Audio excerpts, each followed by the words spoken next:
In this video, we're going to give you the secrets of climbing Mount Shasta via the Clear Creek route. I did this in June 2021. The Clear Creek route is relatively snow-free.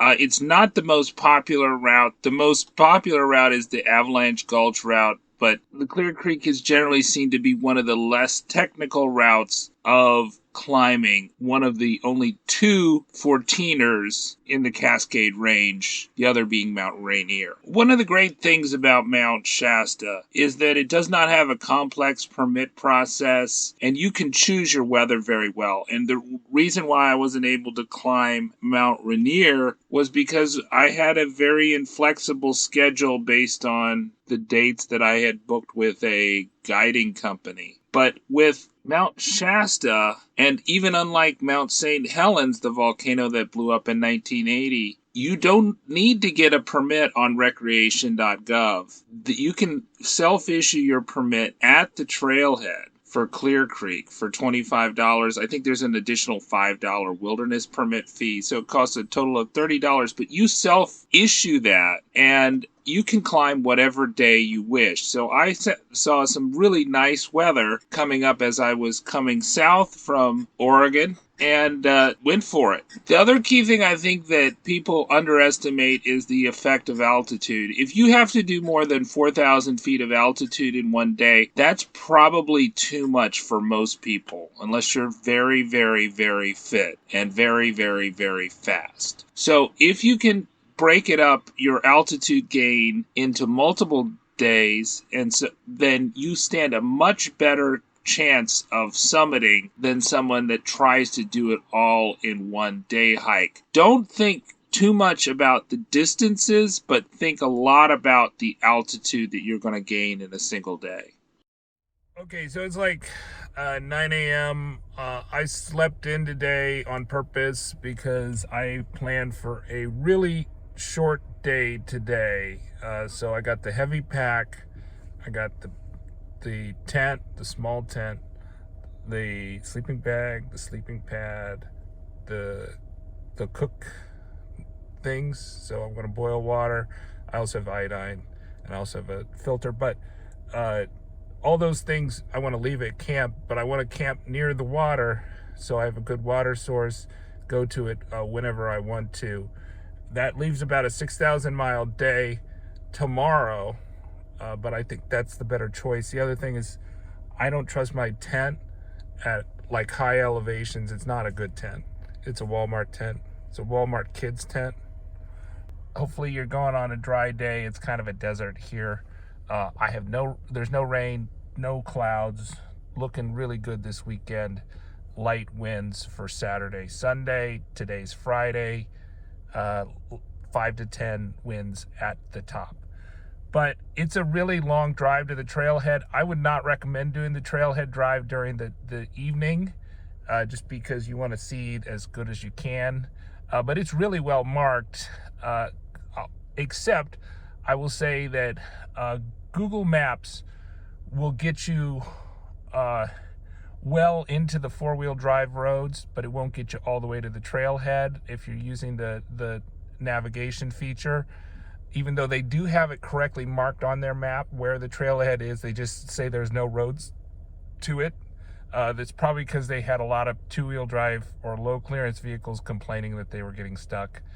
Clear Creek is, from my research, is maybe the second most popular route. It's supposedly the least technical route. They rated it as a 1. I think it's more of a I think it's more of a 3 at the end for sure. It may be 1 for most of the route, but there are parts of the route where you are scrambling, definitely.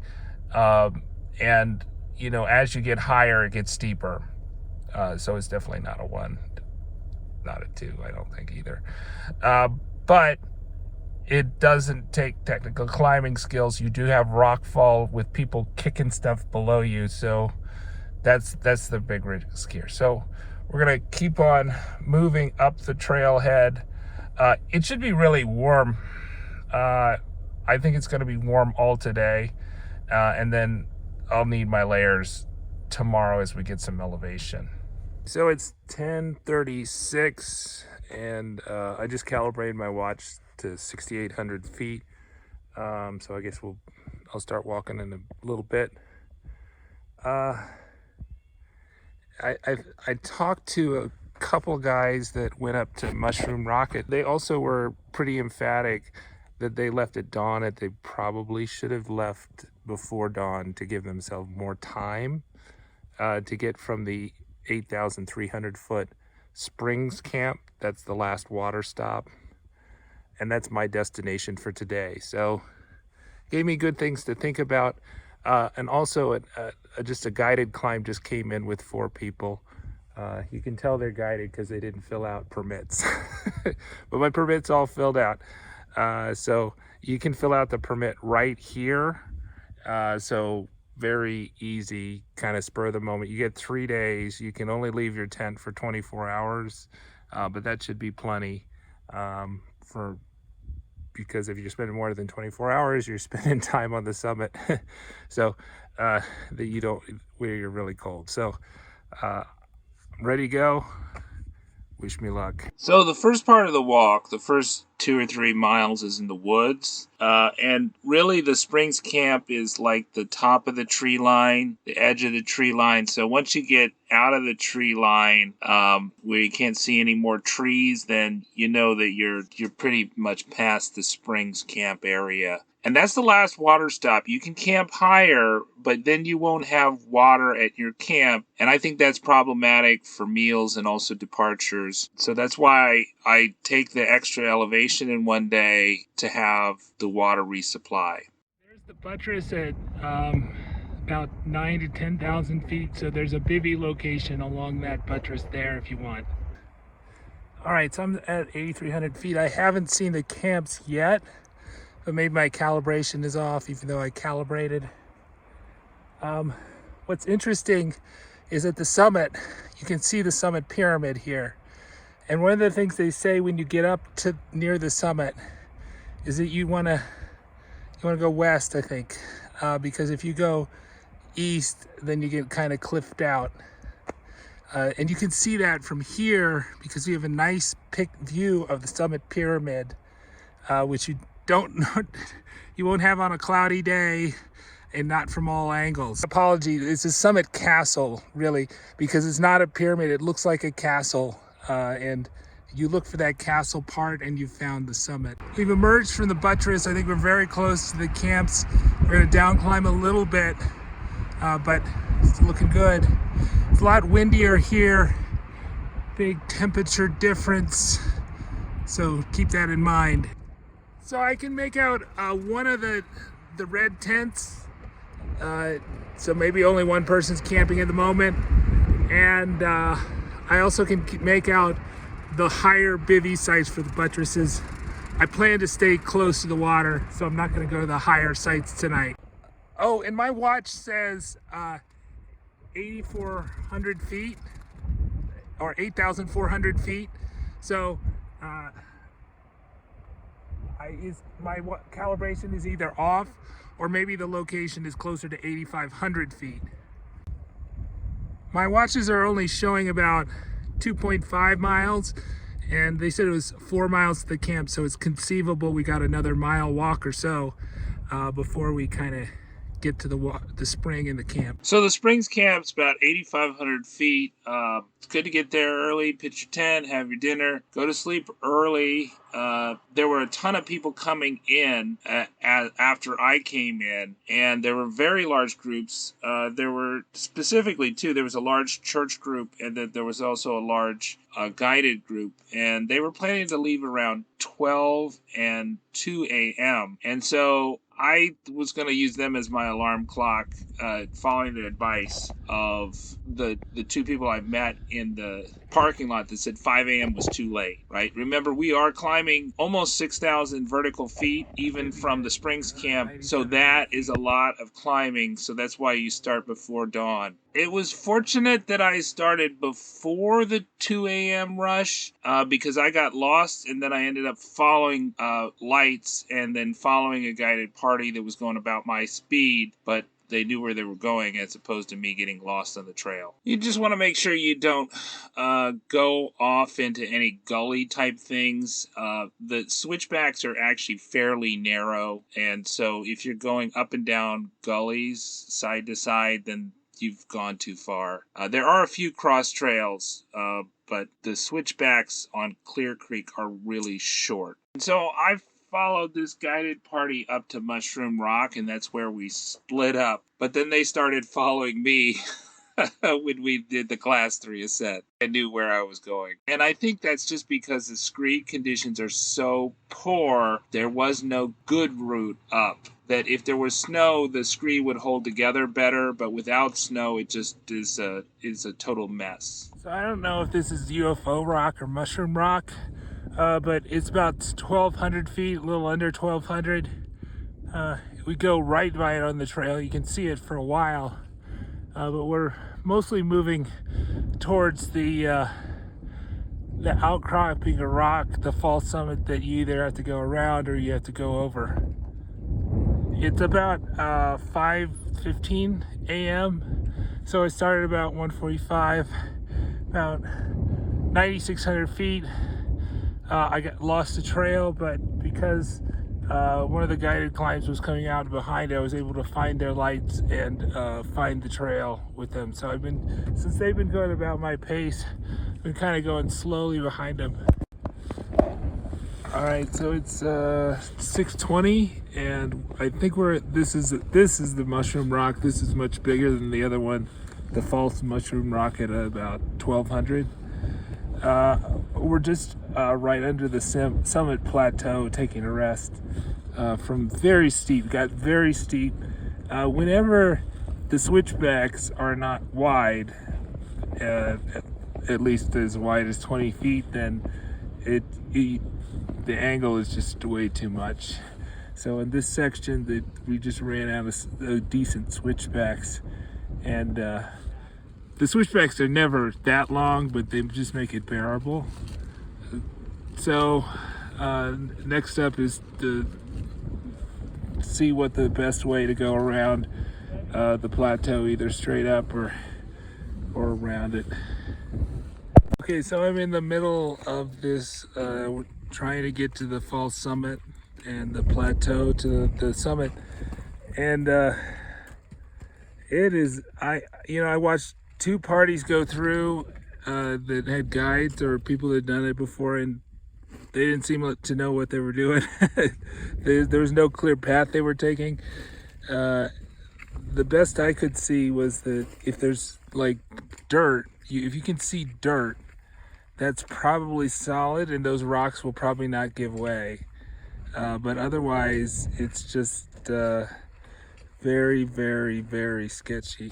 I'm surprised I haven't seen any of the parties go do the gentle way around.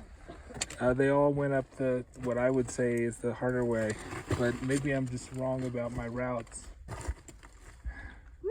Okay, so I started going up. I followed some different guided parties, and they all seemed to be going in different directions, and they did not seem to have any rhyme or reason. I tried to follow the dirt patches where I would see dirt or sand that had been kicked up through people's steps. I was taking those as my path once I realized that I couldn't follow any discernible path from the other people going. And I kind of got up to a boulder, and then I just kind of took a pause, because then I saw the guided party that I was following earlier coming straight towards me. And it wasn't like they were coming to greet me. They just thought that was the best path. And eventually it was still quite a bit of scree, but to avoid the scree, the guide used what little snow there was left on the mountain to cut steps, and then we dove our ice anchors or our ice axes into that for extra security. But those steps were very secure compared to the scree, and that was pretty much what got us up to the summit plateau at about 13,500 feet. And then it's gravy. It's tough gravy.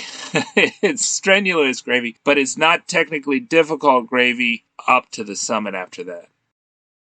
So here's the summit plateau. All right, that's the summit castle I'm quote unquote on the summit plateau. That's from about 13,300 up until the base of that, whatever that is, how much elevation we need to get. But it was so sketchy from UFO rock or mushroom rock up to the summit plateau. It was a class 4 scramble in many places, class 3 for most of it, and it was terrible. None of the guides knew where to go. The rocks were slipping underneath your feet or hands all the time. It was so sketchy. So I'm at the final summit push, but if we go down here, you can't see it, but you can hear it as you're coming up the switchbacks. It's a sulfur vent, so I think there's hot air coming out of that. Just be you don't want to be killed by the sulfur vent. There's nothing technical about going from the summit plateau to the summit castle. Very easy. There's switchbacks. It's maybe physically tiring, but not technically difficult. Did walk through some snow to get to that summit castle, but it was nothing difficult. It was very kind of flat ground. If you have a trekking pole, it should have been no problem to get through it the day I was there. Here we are, we're right at the summit castle. I think my altitude watch is probably off by about 200 feet. It's underestimating feet by 200 feet. No wind right here. Perfect conditions. Okay, I'm told this is the top. A lot of people up here. Beautiful conditions. Ideal conditions. All the wind in the morning isn't here right now. We're so lucky. And don't forget to sign the book if you get up here. So I was pretty stressed about going down, although somebody told me that the All Trails map was very accurate about where the switchbacks were up to the summit plateau. So I took that down, and that popped me out right at Mushroom Rock. And it was certainly easier to go down that than it was to go up it or up the way I came. Indeed, if you just follow the trail from the top of the summit down to the Mushroom Rock, the trail will take you straight to that, and you really can't miss it. Now, on the way up, I missed it, but on the way back, you'd be hard-pressed not to miss it, and because it's a scree thing, it's easier to scree down than it is to scree up. Okay, so I took off my helmet so you can see me clearly, but you should wear your helmet all through this section. I'm back after summiting, and I realized the error of my ascent. The error was that there's a path right exactly behind Mushroom Rock or UFO Rock, and that's probably the easiest way up, although it's scree, you're gonna slip and slide. It's not wonderful. It's terrible, really, but it's the best. And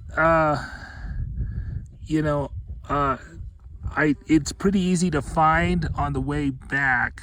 The reason why I missed it on the way up was because it was so crowded on Mushroom Rock when I was here for the first time that there was people everywhere, and there was like no room to sit or walk around. And had I walked around and looked around, I would have saw that. Also, I saw people going in different directions, but I think the best way probably is to that path behind Mushroom Rock. It's terrible. It has huge rockfall risk, but we also have you're sliding a lot of the time, especially on the downhill, but even on the uphill, you just have to be really careful if there's no snow or ice.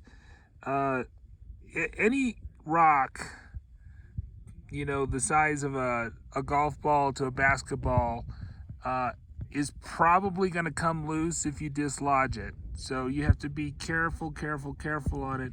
Your best holding is actually going to be on tiny rocks or dirt. So try to focus on your weight on those things.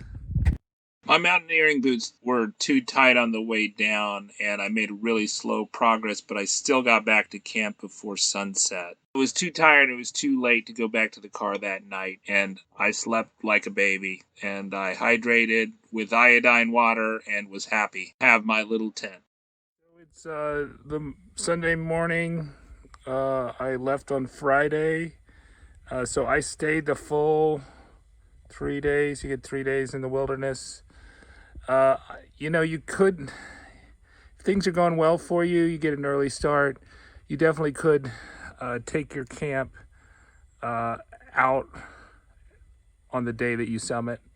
I had mountaineering boots on that my feet were swelling because it was hot, and it was also because I was going downhill, and so it was kind of pinching my feet. In addition to it, I was tired. I only took 3 liters up to the mountain. That was a mistake. I should have at least filled my other half liter up. And so I was pretty dehydrated in June. And it was kind of pleasant weather. It wasn't really super hot. Of course, it's cold up on top of the mountain, and you should take extra layers up there. But overall, I say it's very, very strenuous. Don't read the guides that they have here and think it's like climbing Mouth Shasta via the Clear Creek route is easy. It's not. It is technical, especially technical at that 13,000 feet mark. So good luck. Subscribe.